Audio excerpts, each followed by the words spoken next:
one thing that I try to make very clear is like, I do not push the agenda that it is hard to be a woman in the music business because of your womanhood. I don't like that.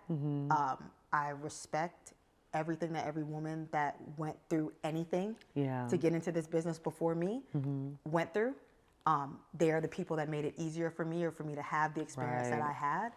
But I hate pushing the narrative to any young person. It's going to be hard for you because you're a woman. Because when you go into it like that, you're already kind of cowering you just yourself. set yourself up to experience this thing that you fear so much.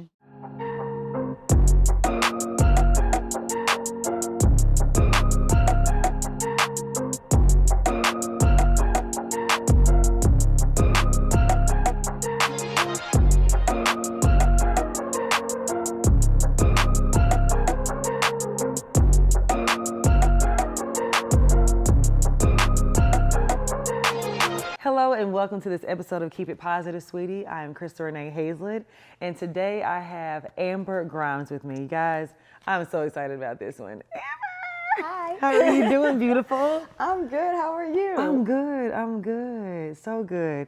I'm just so proud of you. You too. I am so proud of you. I'm going to tell the people how we met. Okay. A very transparent story. I was still trying to get on my feet, and I was good friends with your former boss, Boo Thyme. And anybody who doesn't know Boo, Boo is also a record executive, but great friend of mine. And I was like, bro, listen, I am struggling right now, and I need some help. And I needed my help with my rent at the time. And he was like, all right, I'm gonna have my assistant Amber go to the house and get some money for you. And that's how we first met. Yeah, listen, do you remember that? He was like, here you go, girl. Your transparency, because that's exactly what happened. That is exactly what happened. And I was like, oh, thank you, girl. So I'm going to go pay this rent, child. And from there, I just watched you blossom. I met you as his assistant and watched you to continue to blossom. And now I'm excited to say that you are the executive vice president and general manager of the music label and management company, Love Renaissance. Yep. That's crazy. It's like... It's insane. It brought me home, so yes. it's definitely crazy. But I am gonna say that obviously I watched you too, and so I think it's a very fun and cool and just like full circle moment to see you from meeting you at a time where you were struggling to a time where it seemed like you really got no problems paying your rent. Hello, because God is good. Hallelujah. Yes. So I'm super proud of you. Thank you. I watched your journey. I don't think it was fast for either of us. No. I watched both of us not skip any steps. And so I just and I know you come on here and give people their flowers, but I was excited to do this to you because I was like, I'm so happy for her. Yes, like because you saw it. And a lot of people, if you didn't know me during that time, you would have just been like, oh yeah, she seemed like she was cool. But like to know what I was going through and the struggle and just like trying to make it in that time, and then to see how we both made it, it's crazy. Yeah, but you were, I never looked at it like struggle. You were always creating. And so I literally, it's terrible, the internet, how we keep up with each other. But I've never felt far away from you because I'm like, oh, I know what Crystal doing. Yep. Oh, I'm trying to do my natural hair in the pandemic. Crystal be posting videos about doing natural hair, and you were always creating content. And so now to see you at the highest level of what content is, it's like, oh, that just makes sense. Wow. Oh, I love that. I love that. I want to talk about you. Thank you so much for fine. giving my flowers. Oh my gosh. No, seriously. So proud of you. But in college, you started promoting parties. Yes. Now, what even brought that about? I wanted to go to the club for free. Really, That was like, you're like, so how can I do this? Seriously, no, that's how it started. I think the first, I'm from Atlanta. Yes. I've been going to the club since I was 14 years old. Right. The real club, the tongue and groove. Yes. So, yes. Started early, but there was a point when I was going to team parties and stuff, and I would go, and then I had a lot of friends there. I would go to the party, I would have a good time, and then I would leave, and there were other people that were staying. And I was like, well, why do they stay? What do they stay for? And they're like, oh, they have to count the money. This is their party. And I'm like, oh, I want to stay. I want to count the money. I want to count the money. Yes. Basically, I've always been extremely business-minded. I never really knew how to have fun. I would have fun, but if there was some business that I could attach to fun, I'm like, what is this? Right. And so I really started promoting parties because I was like, cool, if I'm going to be an entrepreneur, this is easy. I get to have a good time. I don't have to pay to go to the club anymore. Right. And I'm going to learn this skill that I didn't even know, I didn't know how valuable it was back then. But and then I just wanted to be a little business owner. I didn't know what the hell I was doing. Right. I'm like, I'm going to make me an LLC and like do the thing. Wow, that is crazy. What were you majoring in? Were you a business major? So I have no clue what I was majoring in. I did a year and a half at Kennesaw. Okay. Maybe 2 before I officially dropped out and just wasn't going. I spent way more time at Georgia State throwing parties and like networking and literally like meeting all the people that I work with now. Wow. And so, I never tell any, like stay in school kids. Yeah. But I never tell anybody like, oh, drop out of college. Right. But that experience that I had and like the choices that I was making, they worked out for me. Right. I knew what I was doing. I was on a mission. And so that was like a time for me to connect with people, but I was not inspired in my economics class or just any of those things. I was like, where am I going to use this? I'm like a right now type of person. Right. And right now this is not. This is not helping me at night when I'm counting money and trying. It wasn't helping me with my business. And I'm like, no, this is my get rich quick scheme. Right. This doesn't make sense. And so I don't know if I ever even picked a major. I just like, I knew I was going to be major. So I was like, I'm going to try this thing out, but I don't think this is for me. Gotcha. Were you always like that even as a kid, like in your early years? Yeah, like I don't want to call it stubborn. I've always been focused, like always down to try stuff. When I was in high school, name a club, I was in it, junior beta, speech and debate. I was the president of the school freaking for 3 years. Wow. Like if there was something I could do, I wanted to do it. And I just like didn't want to do anything that I didn't want to do, and I wouldn't. Yeah. And you couldn't force me to. And if I had to learn a lesson about it later, that was fine with me. But I've always made my own decisions, and I think I maybe don't give my mom enough credit for like allowing me to make my own decisions. Right. Because Gotcha. she was just like, fine. You in the school play? Cool, do the school play. You don't want to join the band? Fine, don't join the band. And it was like, cool, this is, my life is in my hands. Yeah, that's cool. I love that. And see where it's taking you now. Yeah. Making those and standing on business. At a very young age, you kind of set those principles early. But I've learned things too. What's that? Because my mom tried to get me to get braces when I was in middle school. And I was like, no, I'm going to be rich. And there's these things called veneers. And I'll get veneers. And she was like, fine. And so my sister got braces. Her teeth were perfectly straight. And I had to pay for my own Invisalign last year. And so I should have listened. Should have listened to her mama. But it took me over a decade to learn this lesson. So I'm still growing. There you go. Mama knows best. Listen, you should have listened to your mom. That is so funny. So you were promoting parties in college, and then you tap into the music industry. Yeah. How did that even come about? First of all, in Atlanta, it's all like this. Right. So it really is. Everything except for film until now. Yeah. Right. So if you're in Atlanta, your aspiration, if you don't want to go to UGA and become a lawyer, is to be in music. To me, that's what I know. That's why I moved here. Or to throw parties. Yes. Oh, they make a lot of money because they are doing it for literally, and making a lot of money doing it. Which that's somebody's cup of tea. Yeah.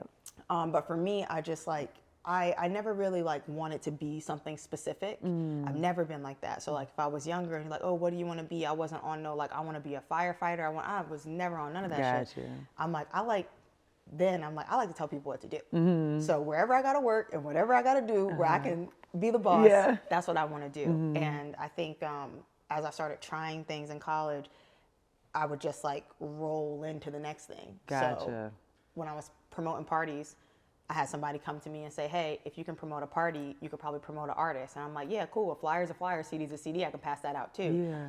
DJ Scream is actually the person who gave me my first check and was like, can you promote a mixtape? I'm like, hell yeah, give them to me. I passed them all out by myself. Yeah.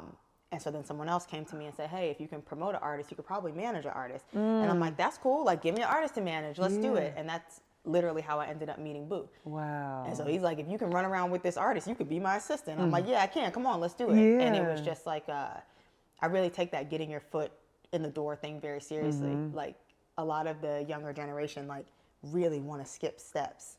Let's talk about it. And I think if maybe I had the opportunity to, the way the internet wasn't built like this No, when it was we were not. younger. Yeah, it was not. I might have, but I'm so fortunate that I didn't have the opportunity, that it was like always one foot in front of the other. And I believe that I got to where I'm going faster and will always have more longevity because I never skipped over Absolutely. anything. I want to talk about those moments. What were some of the defining moments as an assistant as you're taking these steps? Because being an assistant is not the same as being the boss that you are now. You know what I'm saying? You are like running things. What was that like? Because some people, I feel like the younger generation, they want to skip right to the boss.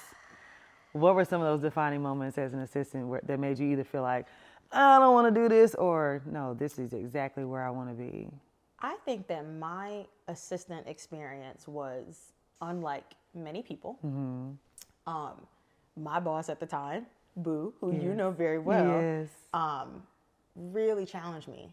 And he was really tough on me. And because he was who he was, he required me to have a lot of knowledge about what I was doing, because I would have to show up as him a lot of the time, whatever it was that he was doing. Right. And I got fired. He probably fired me like 2 or 3 times. He'll bring me back because he don't know his social security number. And I'll be like, I have it. He's like, yo, Amber, I actually need you again. Yeah, he fired me one time for doing something with a contract. I forgot what I did. And it was something stupid, but I didn't know. This was my first time in music. I'm like, yeah, everyone can read the contract. Right. And they're like, no, everybody can. Yeah. And he's like, he fired me. And then, I think it was like 2 days later, he called me and was like, I need you to book a flight. And I didn't say nothing. I just booked the flight and I went back to the office the next day. I love that. So there were those challenges, but also just like, he made me him. Yeah. Had access to meeting people. I was able to be in the room. I was on the calls. So like, I'm hearing how L.A. Reid is talking and what why this song, why Rude Boy is the song to pick. And I'm booking flights and seeing him like travel around with Rihanna. What does it take to be on a tour? And I just saw everything in that position. Like I had more visibility than I would ever give anybody who assists me. Right. Because no. Because no. But yeah, he showed me everything, and thank God for him that I was somebody who was responsible.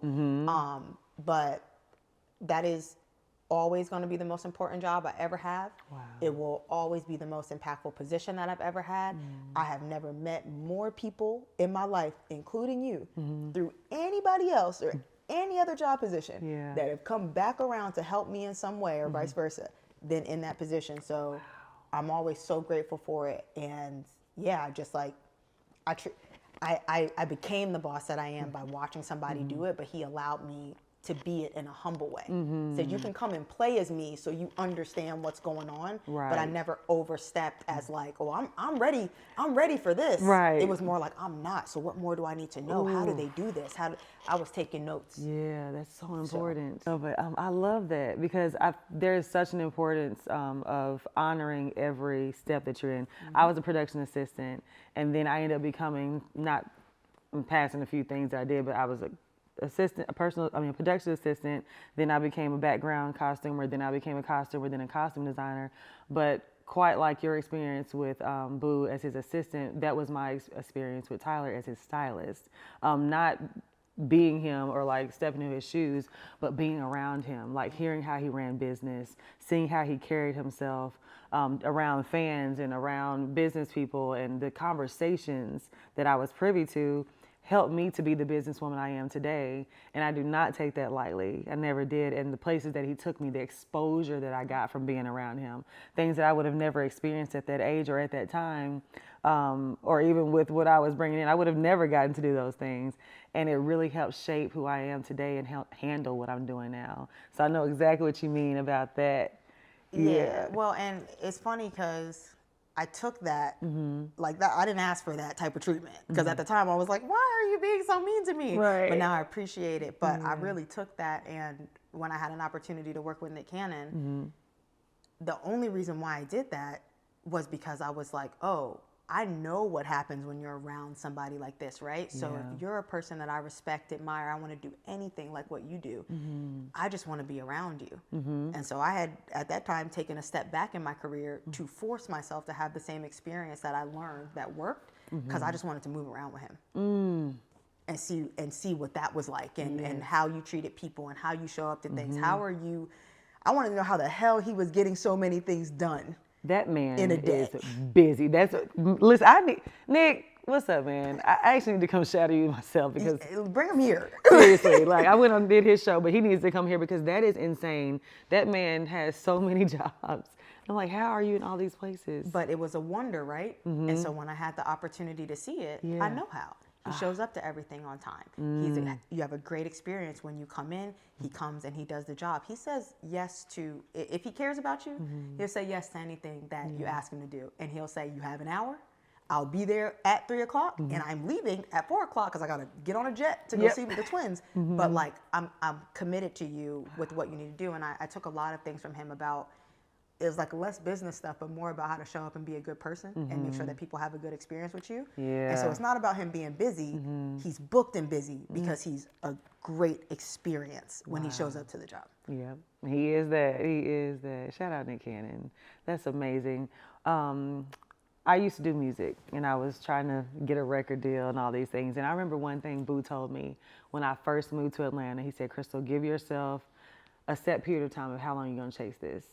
And if it doesn't work, find something else. He was like, because this industry is crazy. And what I found was that it's such a male-dominated industry, and it was tough navigating that as a woman who didn't have a big team behind her to kind of protect me, you know. With you working in such a male-dominated industry, how did you navigate that? He's so tough. I'm like, a lot of crazy ass advice, just like he gave you at a very young age, where I'm like, oh shit, all right, cool. So one thing that I try to make very clear is like, I do not push the agenda that it is hard to be a woman in the music business because of your womanhood. I don't like that.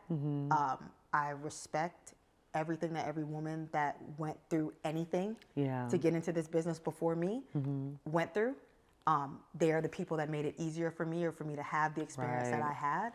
But I hate pushing the narrative to any young person. It's going to be hard for you because you're a woman. Because when you go into it like that, you're already kind of cowering yourself. You just set yourself up to experience this thing that you fear so much. And I believe in that. You experience what you fear. Right. Nobody ever put that on me. No one ever made me think that. I came into it working at a male-dominant company with Boo and Lee and all the, you know, everybody that was around. They respected me. They taught me.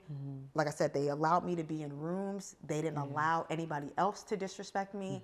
And my experience was, I'm valuable because I'm a woman. Like, what can I bring because I'm a woman? Y'all don't know something that I know. You can't do something that I can do.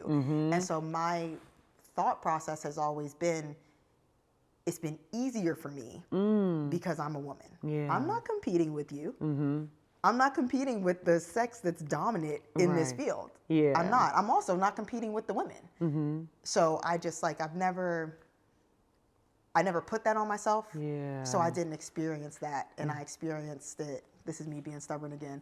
I did what I wanted to do, and I experienced it how I wanted to experience it. And I would encourage anybody, it doesn't matter what age you are, that's coming into it, to like, figure out what you appreciate about you instead of going into everything thinking about what you don't have, or what the lack is, or but I'm this, I'm from there, I'm this old, whatever. It's like, why is that a good thing? That's I love that. I love how it. I've tried to think. It seems to work. It's working. Yeah, it has.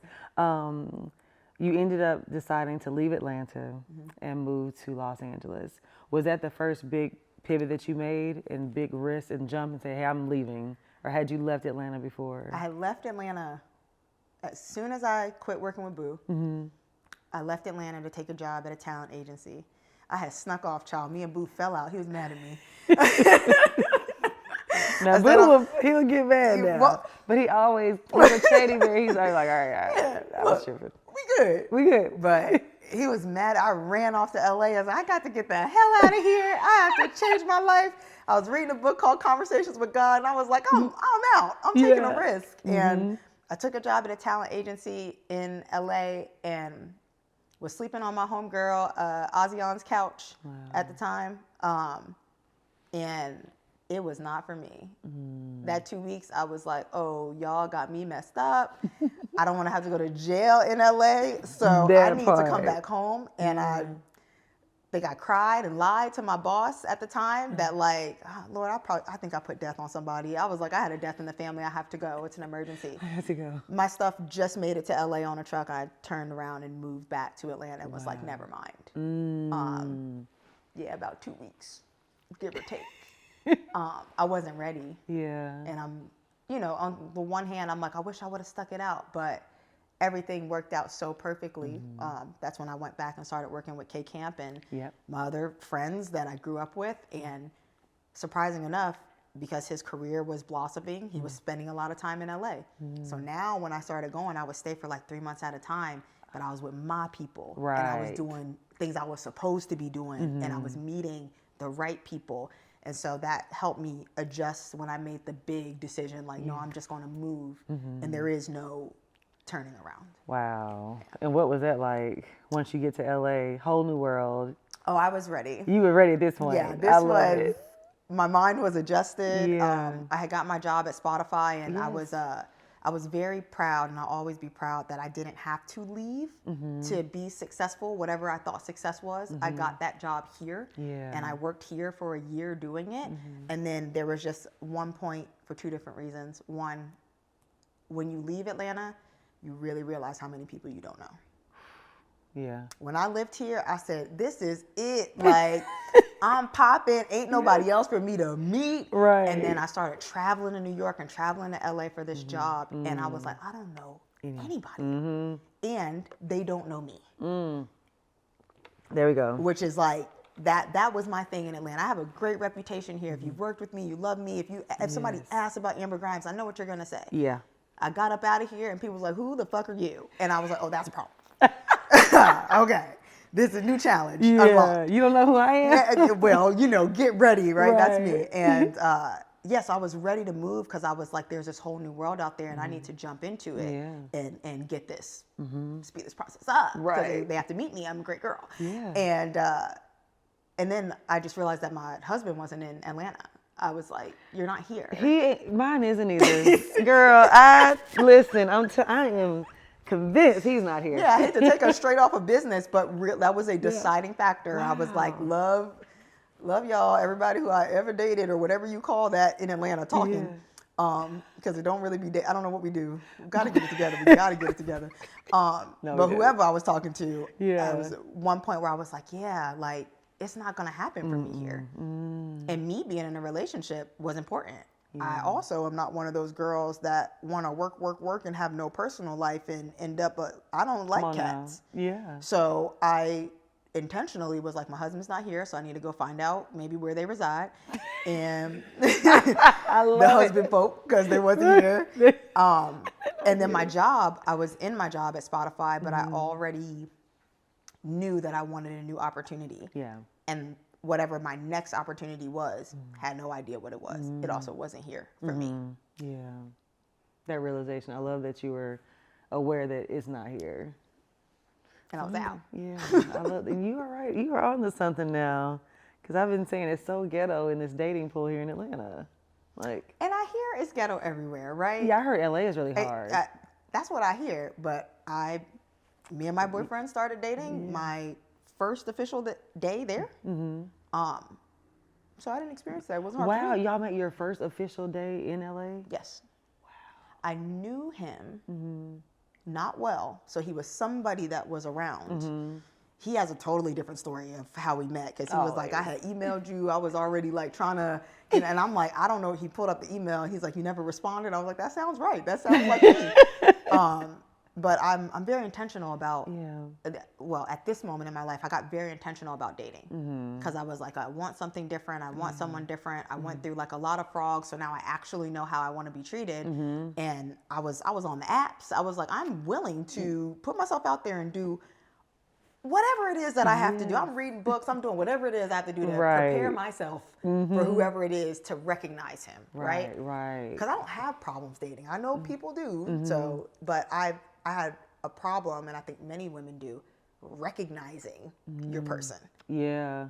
Because we'd be needing them to break into our house. Right. No, literally. It's ridiculous. And so it wasn't, I was very intentional that like when he shows up, I don't really care what he looks like.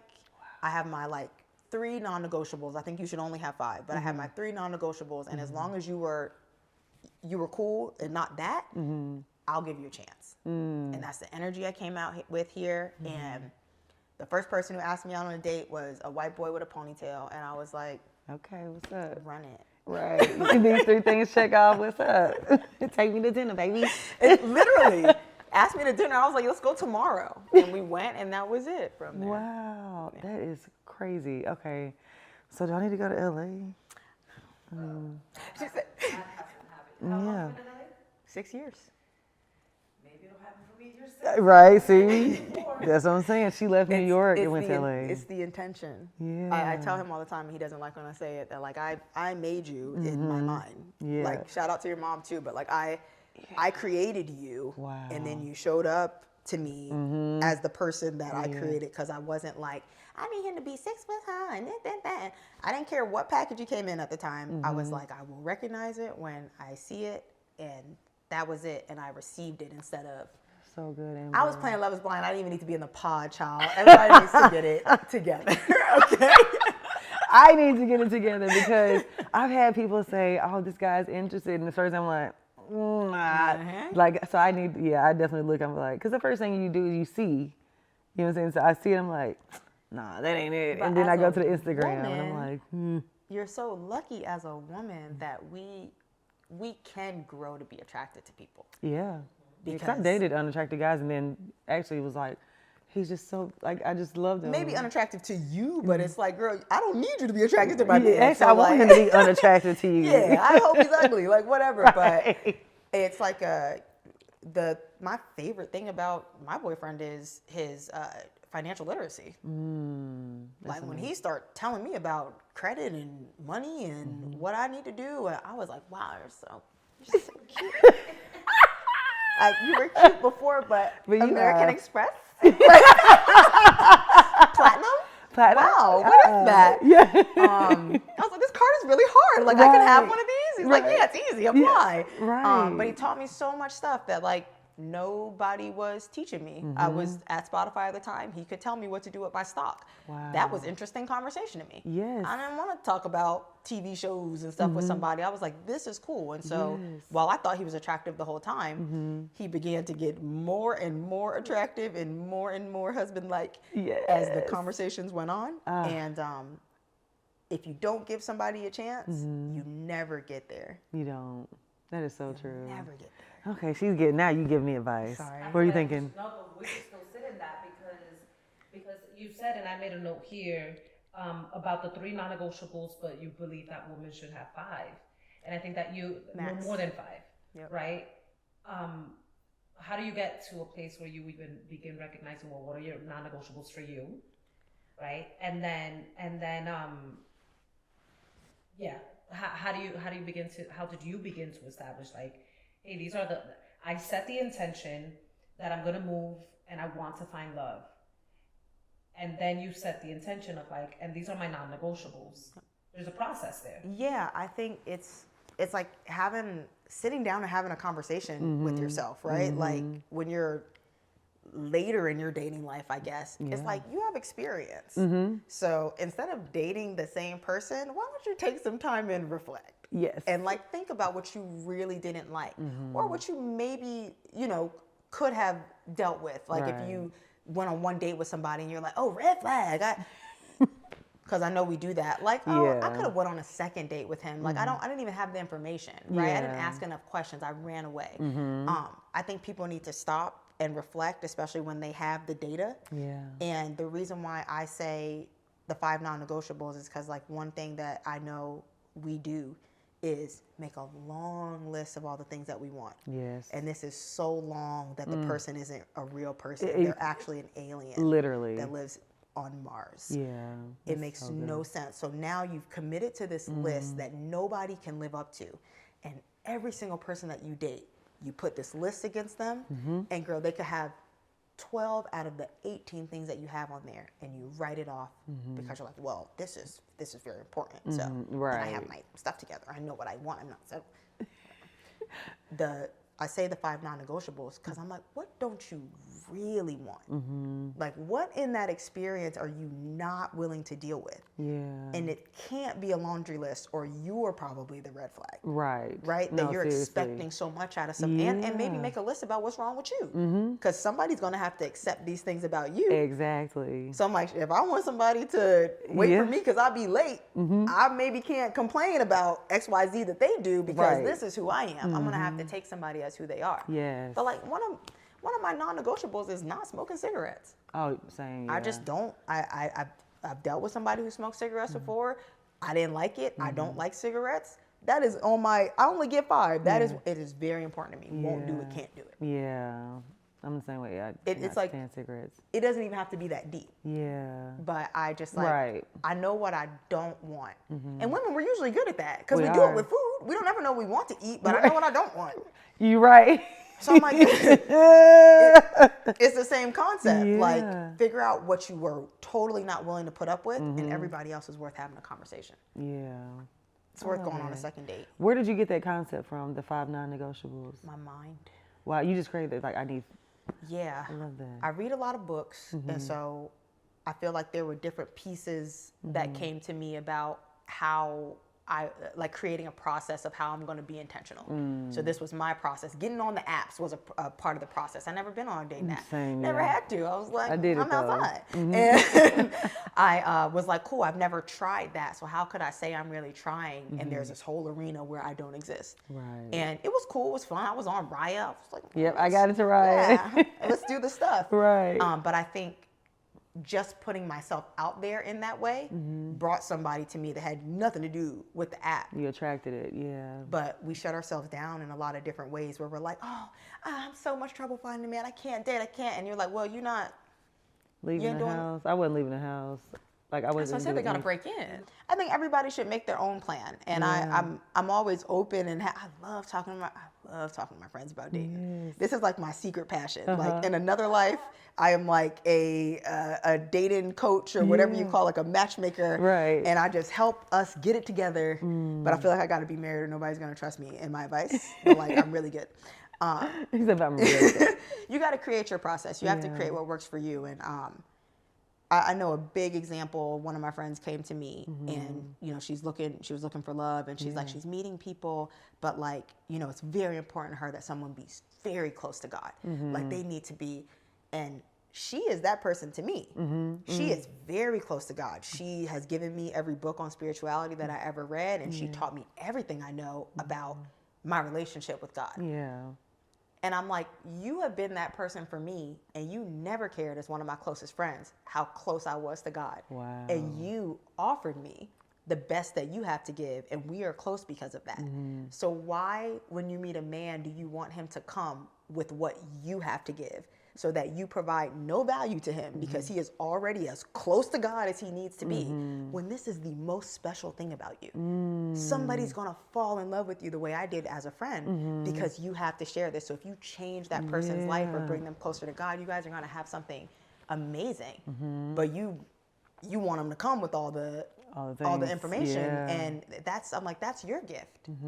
Why does it matter? I mean, not atheists, like that's fine, but I just like, that was one of those moments where I was like, we just kind of set ourselves up in the wrong way, and we need to think about the things that we say sometimes and the things that we do and why certain things matter. That's so true, because I feel like as women, I know, I was talking to one of my girlfriends before because she was kind of harping on some things that her boyfriend was doing, and I was like, well, you don't get mad when I don't call you, or I was like, so why is it like, why do we put certain stipulations on our man that we don't do on our friends, and we love our friends, And a lot of times we choose our friends unconditionally, yeah. And it made me think sometimes, should we bring that same type of agape love that we have for our girlfriends into our relationships with our men? Yeah, when you have to figure out where your line is, right? At the point where it's a respect issue, Yeah. you know, I do have standards for my friends. If you say you are coming over at 2, I expect you to come over at 2. Yeah. If you don't, I'm gonna be like, where was you at? Yeah.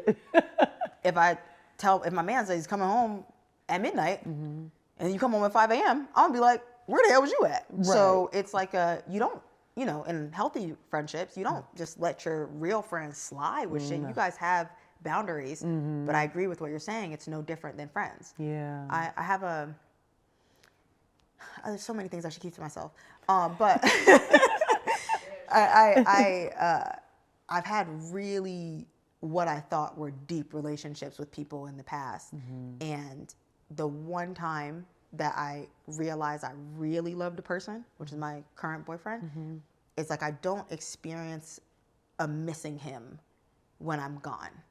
Because I know when I come back, he's going to be there. I just left you. You're doing your thing. I'm doing mine. And I don't experience this like, oh, I'm longing for you. Oh, it's been 3 days. Like And with other people, I might have been with that because I felt like I owned them. Ooh, Amber. That missing thing to me. And everyone doesn't agree. That's why I said sometimes keep my fucking shit to myself. No, this is good. But I just got chills. Oh my God. when you feel like you own somebody or they're yours, you're like, I want my thing back. Where's my thing? Like, it's supposed to be in your back pocket. And when you love someone very freely and unconditionally, they can go away. They can go away for months. And you're like, yes, I miss you in the sense of like, I wish that you were here. I love to watch TV with you, whatever we do. But I don't feel like I own you. Yes. I don't feel like you're mine. You are yours, I am me, and when we come back together, we are us. But it is not like I need you here on my lap. That is right so now. good. It's sick, actually. And I had to because I thought I was being weird. Like, oh, why am I not having this feeling? And I was like, it's actually healthy to not feel like that. Yes. So I had to unlearn that high school love that I was used to of like somebody that you see every day in the hallway. So you feel so passionate about them. You don't care if they work at Burger King, child. You just like, I love them. Yes. When you grow up, it's not high school, the things that you not. need to care about. That is so true. Yeah. Oh my goodness, that was really good. So good. I'm glad you no, because that's so true, because I feel like even with friendships, we feel like we own our friends sometimes. And I had went through that. But to bring that into like our relationships with men, that is so important. And I'm gonna work on that, because I feel like society it's this whole concept of my man. He will, and even my therapist, she goes, that is objectifying someone. Yeah. She's like, you're literally like making, basically what you said, you like you own them, like it's your thing. And I was like, oh, I never thought about that. I thought it was like endearing, like, this is my man, like, but no, she was like, that is literally, you're making him an object. I was like, ooh. And vice versa. So like, I don't want that from somebody. I don't want to give that energy to anybody. I like, I really believe in the cups being full thing. Yeah. And so it's like when you have to pour into somebody, then you don't have something left. Yeah. And so then you begin to resent somebody because now they're over here full and your glass is half empty, but they pour it back into you. Now you're like, I feel great. Yeah. And that person's like, everybody got to fill your own glass. There's water everywhere. Like you gotta fill up whatever it is for you. And if we both come to each other whole, then there's nothing but overflow. Yes. You know? Now I do want to ask you something. Okay. Being that you stepped outside of dating a black man, do you feel like that had an impact on that feeling? Because dating black men can be different than just because they have different experiences. Yeah. I can't say I don't think so. I think that I have matured so much in my, and let me tell you, I don't discriminate. I dated my first white boy when I was in kindergarten. I know, that's right. She said, I love it. I've never discriminated. Yes. And then there was a Colombian one, and then, so it was always like, I've dated them all. And I love black men to death, honestly, like in every single way. But it was about who loves me. I don't care what you look like.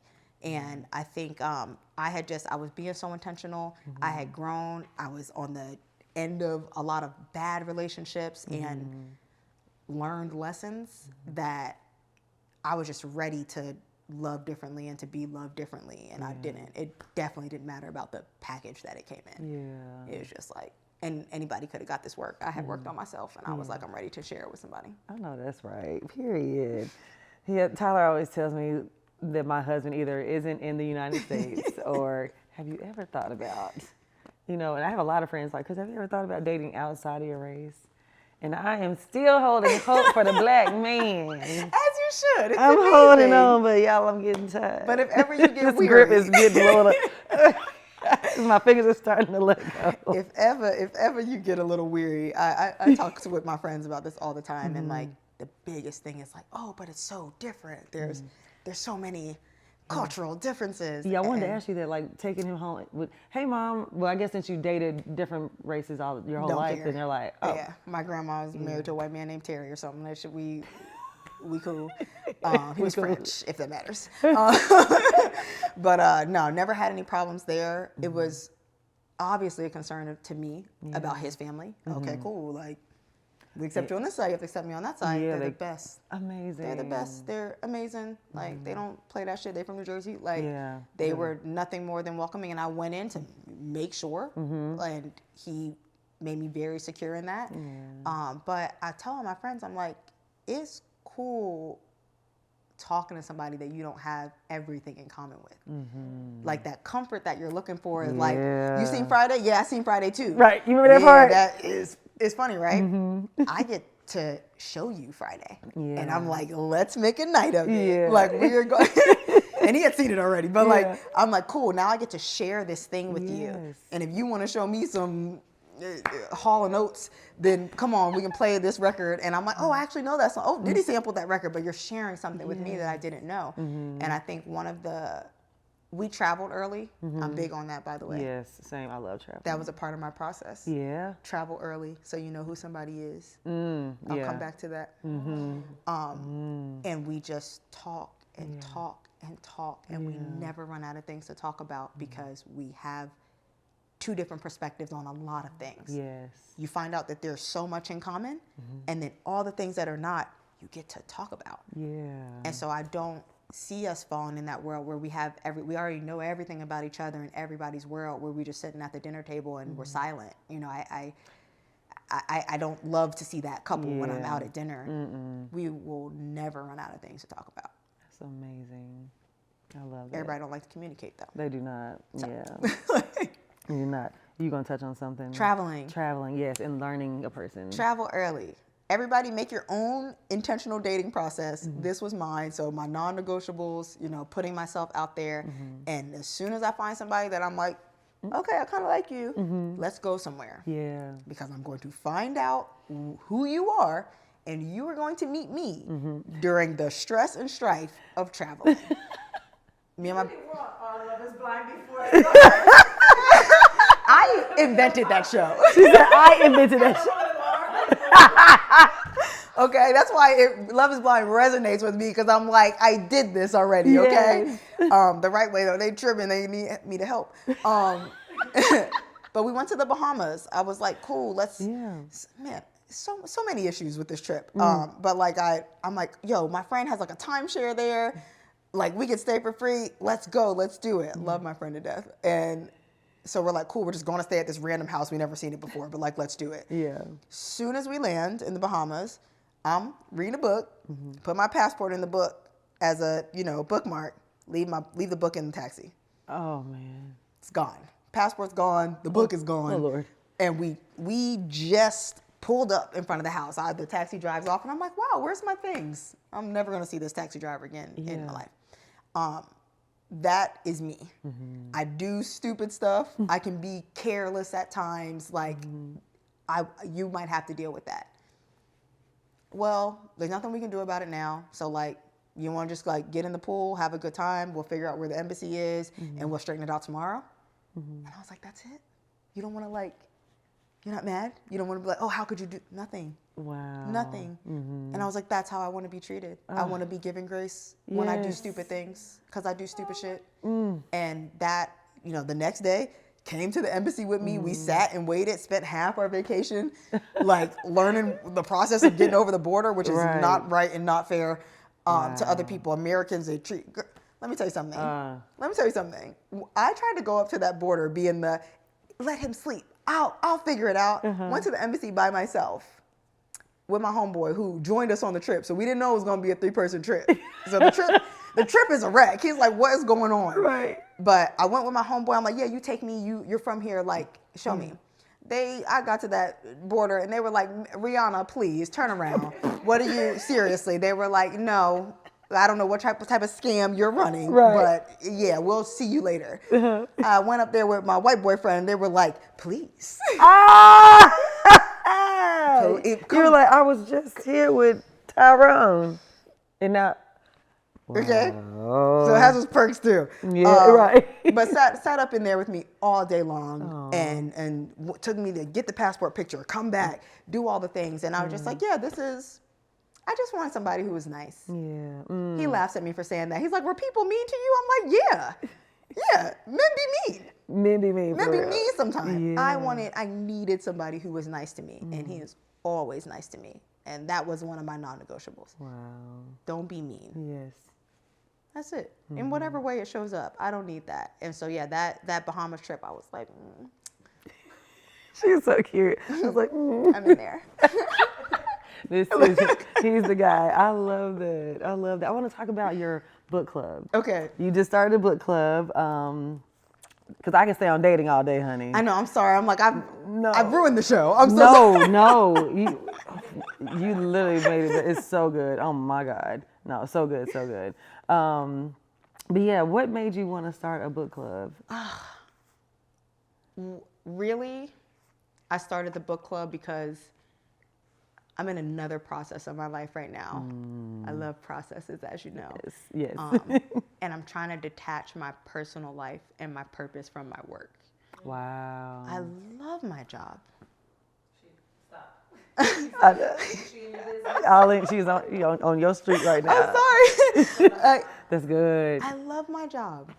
I love my clients. I love my life. I love every moment that I've spent over the last 14 years completely dedicated to becoming the person that I am today in business.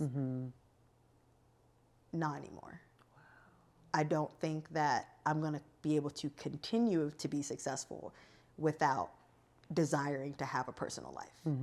And so you sacrifice a lot. You sacrifice a lot. And so like the relationship thing is one of the things a lot of women immediately go like, yeah, okay, it's fine. I'm going to work. I don't need, that was not one of the things that I was willing to sacrifice. Yeah. Baby was focused on that. Yes.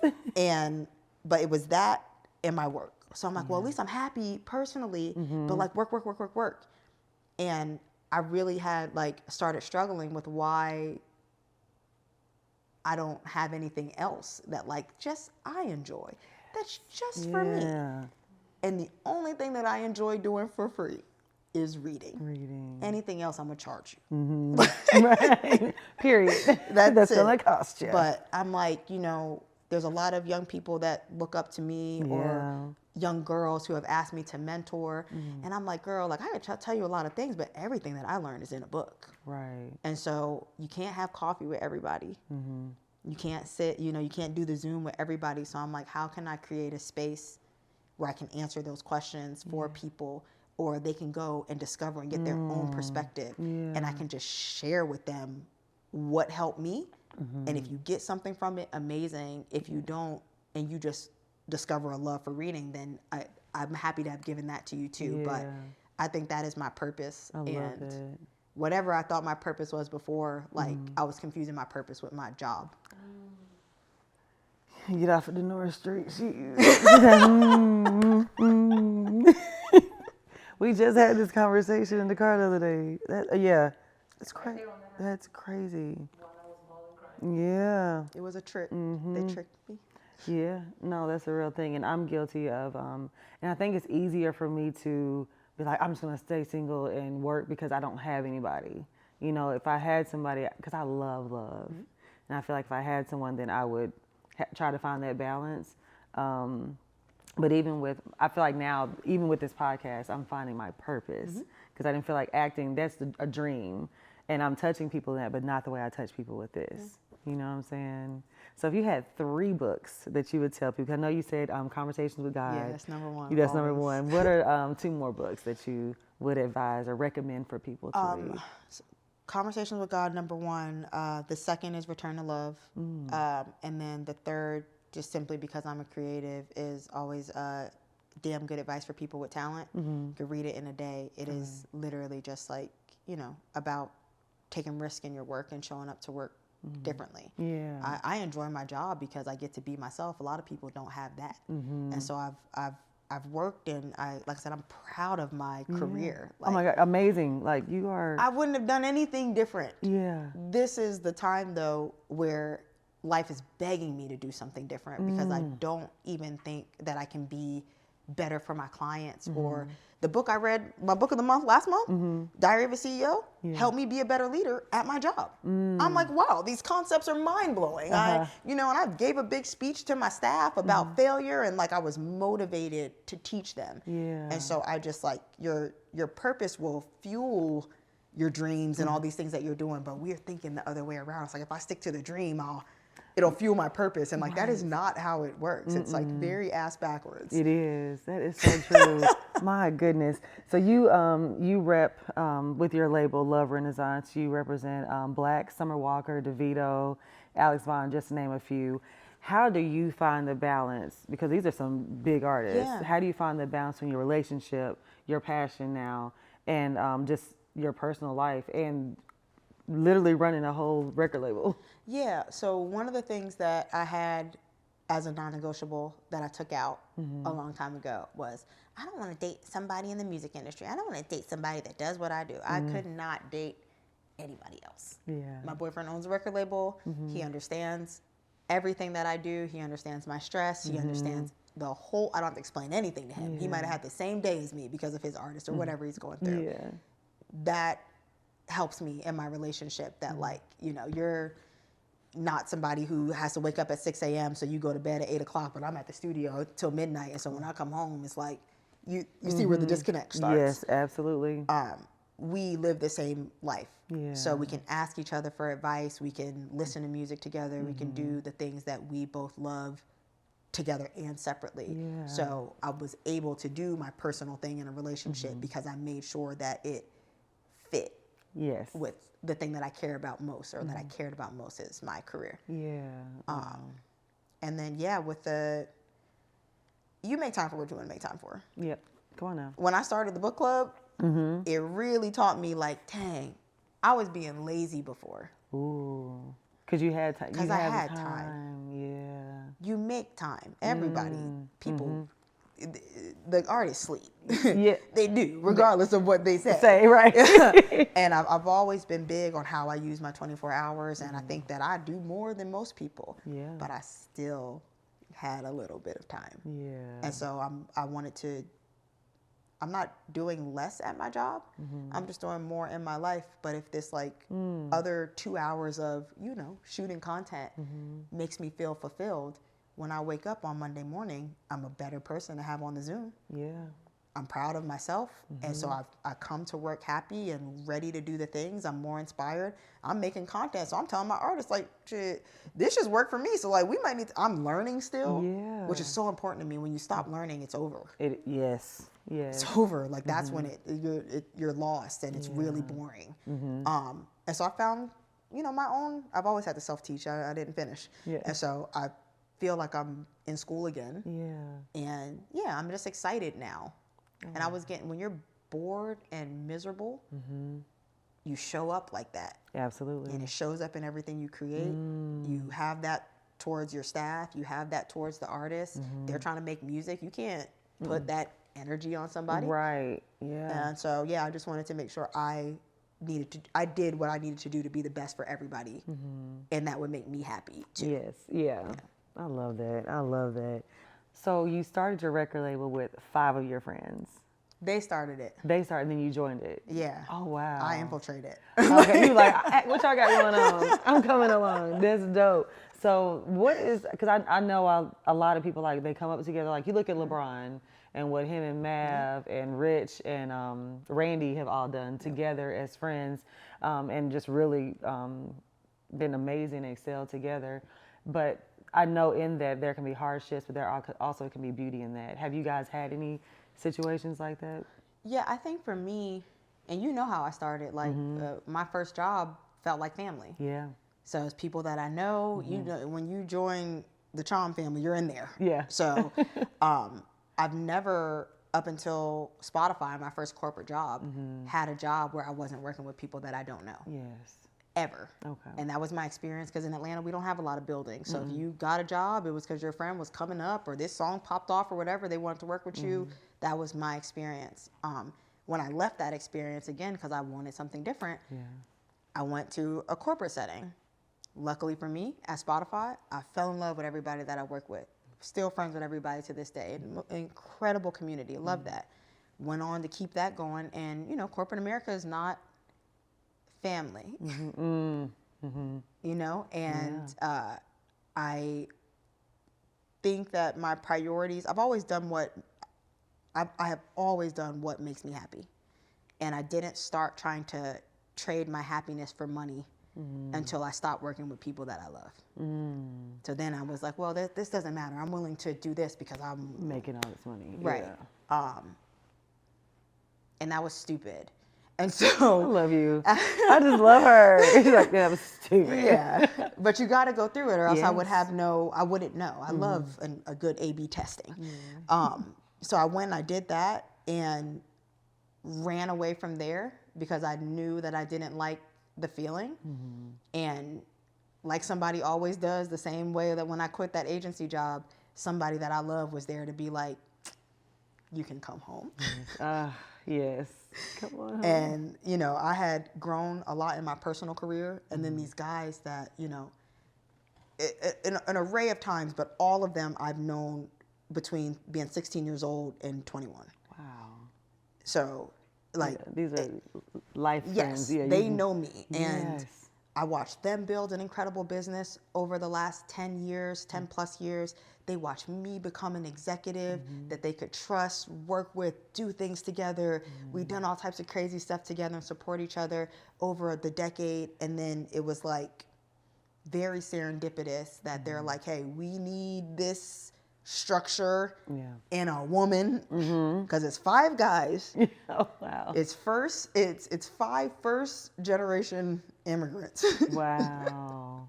So you know what the mood is. Absolutely. Yeah. My goodness. And one of them's Nigerian, my favorite one, my best friend. And I did my 23andMe and I found out I'm Nigerian too. So that's why we be that's how we connect, right? So that's the problem. We're the problem. But no, we you know, just they said I could come home. And I still live in LA, but just mentally, physically, spiritually, like I could find a place there. And, you know, not to be, you know, forward or braggadocious, but I also learned in that experience that when you do, you know, give up the little teddy bear for the bigger teddy bear behind the back, the money thing works itself out. Yeah, always. It always does. Always. I was willing to I would not give up any amount of money for my happiness, and I would work with them for free. Don't tell them. Amber, you are hilarious. She's like, don't tell. Please don't tell them, because I love clothes. Right. But I would do what I'm doing with them for free, because being able to hang around and to work with and to create things with 5 people that you trust, that think like you, that will challenge you, that'll be like, nah, that's whack. Like, shoot again. Like, that's our thing, right? And it helps you grow in so many ways. But every day I just like, I don't feel defeated, because I'm like, I know you, I trust you, you love me. And man, we go to therapy together. Okay. Yeah, we've been to therapy together as a group. That was something that they were doing before I joined. 5 men. Yeah. That is amazing. Yeah. And so I'm, you know, when you talk about, oh, what's the hardships? Like, I'm dealing with some extremely elevated beings. They a lot of the men shit that you that you immediately think like, oh, you work with 5 men, what's the problem? The way that they communicate with each other, when I'm a fly on the wall, there's no way to come into this group and not elevate yourself. Yes. And how you communicate. You can't bring toxicity into this environment because it's very healed. Everybody individually. Are any of them single? She said healed men. She's asking for both of them. Look, I'm like, There's 5 of them. She said, you come to the office and okay, so before we get this flight, we going to the office. come by the office, whatever happens, happens, right? Today, because we want to have Amber Day. I want to go today. I'm saying today. So when Get one of your co-founders. right, and when I get back, we going to dinner. Come to the office, you know? I can't speak for what everybody got going on in their personal life. Just come to the office. But they come with their own set of problems too, but like we can talk to each other. Yes. And that fixes everything. That's one of my non-negotiables. Can we talk? We have to be able to talk. Yeah. But like immediately too, not like I'm holding on to something. We just had that conversation too. I'm not a rug sweeper. Yes. You can't be like that. You start to, I'm an Aquarius. I'll start overthinking and attributing what you just said to your whole personality. Like, this is the type of person you are. Because I'm ready to fall out. I'm ready to fall out with anybody all the time. And we talk. And so Tunde, like I said, that is the person who brought me into this. I've known him since I was 16 years old. He was letting me in the club. Yeah. And like, if I piss him off, if he does something to piss me off, we're on the call. As soon as we hang the Zoom up, I'm like, hey, what you meant by that? Immediately. Yeah. And he's like, oh, you were getting emotional. You gotta handle it this way. And all right, okay, fine. Yeah. I'm good. Yeah. It is never any residue. I love that. And you can build a friendship like that. You can build a business like that. You can have longevity with somebody or with multiple people in whatever you do. Yes. As long as there's no residue after y'all clean up. Because there's always going to be something to clean up. Yeah, so true. But they respect and appreciate what I bring as a woman. Yeah. And I respect and appreciate being able to... I respect and appreciate not having to fight. Like, I'm a black woman, I'm young for my role, and I'm a college dropout. Like, I don't have no paper to wave in somebody's face about what I know. And they don't question me about anything. I love that.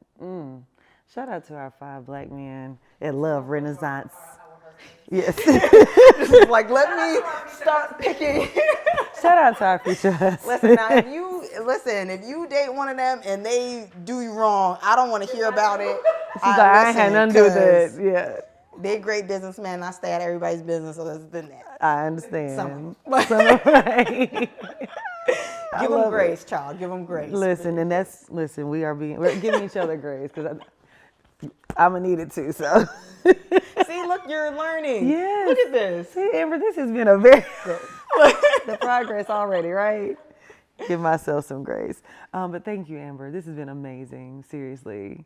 You're amazing. You make this very easy. Oh my, no, you made it easy because, like, seriously, we were talking about sometimes like it feels like an interview. This felt like a conversation, you know, and I really appreciate that. I don't get to just talk to people a lot. Yeah. That's why I hit you up. Like, I want to come talk to you. Yeah, I was like, well, come on. Like, one, I want to see how you doing because, like, you doing it, and I like women that are doing it, so checking in. But I'm like, I just want to come and talk to you because a lot of the times I don't get to just have real conversations about anything besides my work. Yeah. And I told you a bunch of the things that I shouldn't have told you and things that I haven't said out loud before, and I'm very comfortable. Yeah. And yeah, this is a part of my mission of detaching myself from everything being about work is like being able to come and have this conversation with you. Is that you've only added on to my journey and let me know I'm going the right way. You are. I am so damn proud of you. I seriously, you've inspired me today, and I know you've inspired Dinorah as well. Well, listen, I want those 5 non-negotiables texted to me. I'm going to give you a report. Yeah. Okay. Hold yourselves accountable. Yes. You know, I have 3. It's 5 max. You can max it out if you want. Okay. And just build y'all's process. Yeah. I want to see y'all be happy too. You will be more successful when you have a man. The myth that they told you that you don't need one and you stay focused, you will be more successful when you are more fulfilled. And I'm excited for you guys. Thank you. And come to the office. Oh, we coming to the office, honey. We're going to pull up on ya. today. All right, so let's go ahead and wrap this up so we can get on there. Okay. So we can get over there now.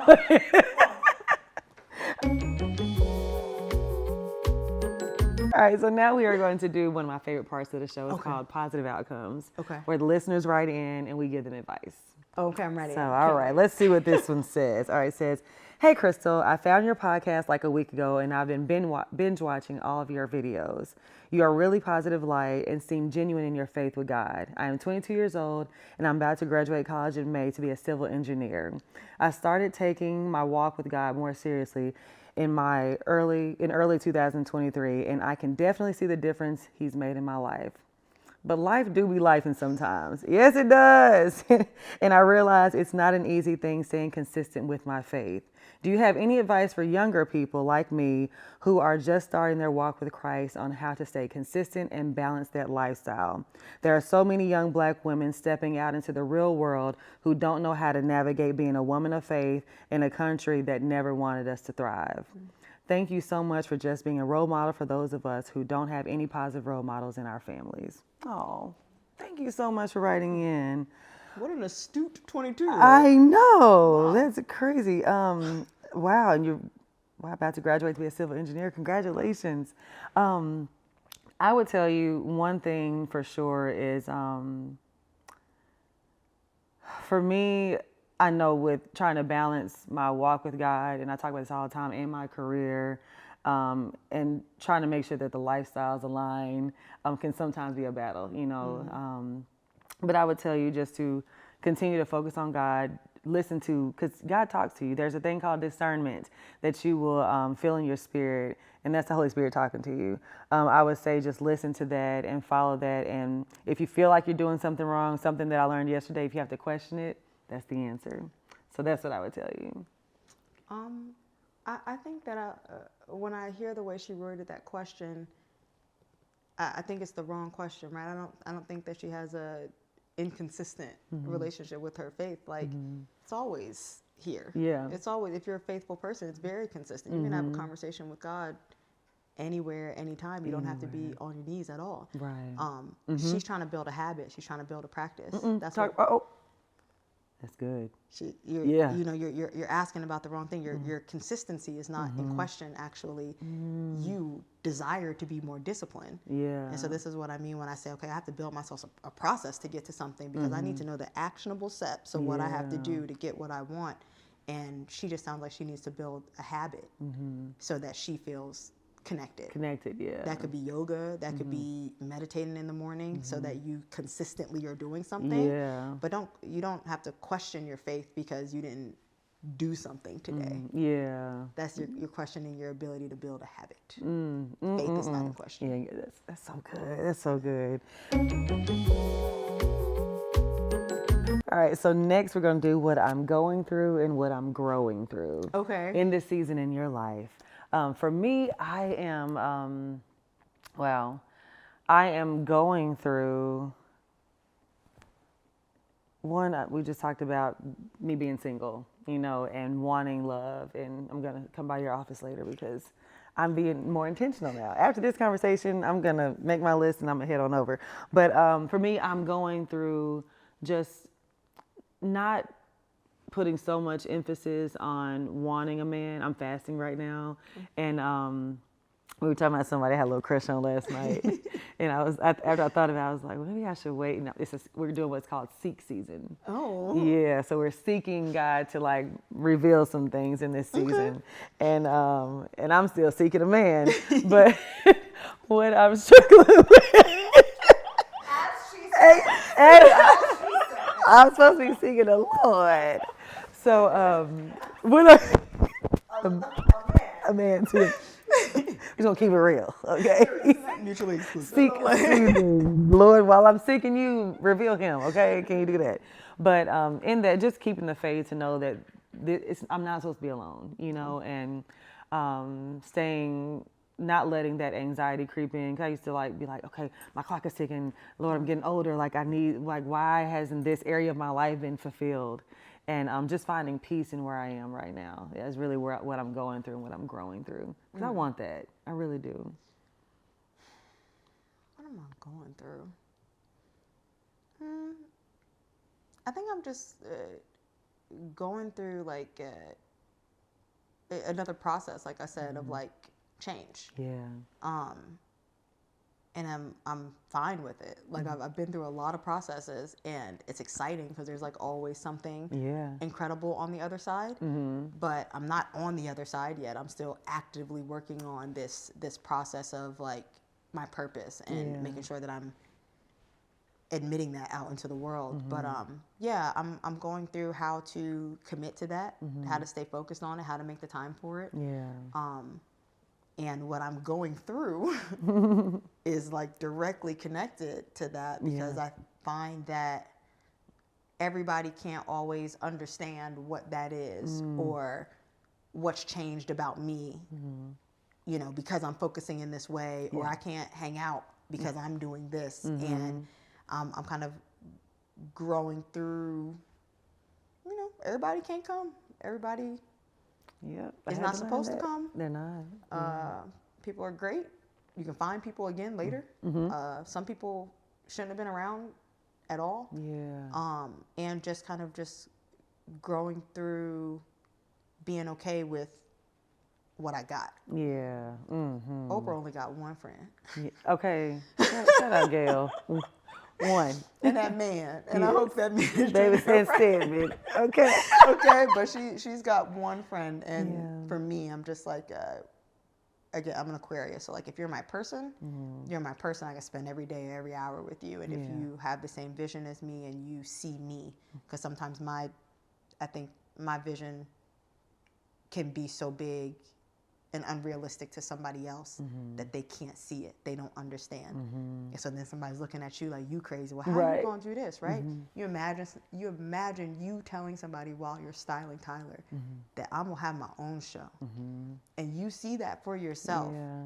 Even your closest friend might look at you and be like, okay, girl, you can't. Well, like, don't lose this job with those you know, whatever that fear is that they put on you. And I'm going through the process of learning how to like not let what anybody else can't achieve have anything to do with what I'm gonna do. Right. Because people love that. They do. They sure do. Oh my goodness. So yeah, I got a big vision. I don't need anybody to help me see it. I have eyes. I love it. Ah, that's so good. And to close it out, we do what we call fill in the blank. Keep it blank, sweetie. And I'm going to say for this one, keep it purpose-driven, sweetie. Okay. It's all about, I loved how you touched on purpose and finding purpose. So that's the one I'll say today. I'm going to say keep it intentional, sweetie. There you go. Ah, there we have it. Amber, you are, a delight, seriously. Just to see how you blossomed and grown up since I first met you is just beautiful to see. Thank you so much for stopping by. Thank you. This is amazing. Thank you all. Of course. Guys, I hope you enjoyed this episode. I know I did. If you want to write into our Positive Outcomes open listener letter, write into keepitpositivesweetie@gmail.com, and that is sweetie with an IE. You can follow me on all platforms at Love Crystal Renee, and that's LUV. Amber, tell the people where they can find you. You can find me at Amber Grimes, AmberGrimes, and at Amber's Book Club. That's right, Amber's Book Club. Make sure you tap in. I'm going to tap in. Please. I am. I got all these books back here that Emma had posted, and I was like, I'm going to read all these books. I haven't. Listen, I started reading one. The first step is just getting them in the house so you can see them. Oh, they are here. Yes, I got them. When they find you, they will. Yes. Oh, my God. In the meantime, in between time, you know what to do. Keep it positive, sweetie. Love you guys.